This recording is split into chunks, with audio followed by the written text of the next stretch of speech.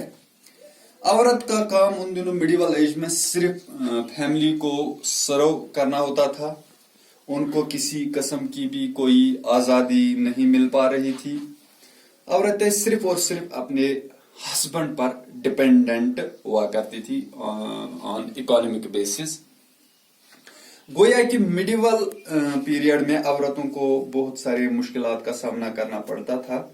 وہ بہت ساری سوشل ان ایکولیٹیز کا شکار بھی ہو گئی تھی، جس کی وجہ سے ان کی لائف جو ہے وہ مزریز سے بھر گئی اور ان کو کنفائنڈ زندگی گزارنی پڑتی تھی. they were confined within the four walls of their home. لیکن ماڈرنٹی کے ساتھ ساتھ ماڈرن ایجوکیشن کے ساتھ ساتھ ڈیموکریٹک سوسائٹی میں ہر کسی کو ایکول اپرچونٹیز ملتی ہے، چاہے وہ فائنانشل اعتبار سے ہو، چاہے وہ اکانومک اعتبار سے ہو، چاہے وہ ریلیجس اعتبار سے ہو. تو آج ماڈرن سوسائٹی کی اگر ہم بات کریں اس میں فیمیل میلز کے برابر ایجوکیشن حاصل کر سکتی ہے، ان کو جاب اپرچونٹیز بھی ملتی ہے، ان پہ کسی قسم کی کوئی روک نہیں ہے. ان کے لیے ریزروڈ سیٹس بھی کہیں کہیں جگہوں پر آپ کو دیکھنے کو ملے گی، جس کی وجہ سے آج کل جو وومینز کا سٹیٹس ہے وہ ڈے بائی ڈے انکریز ہو رہا ہے. I think that is all for this topic. Thank you very much.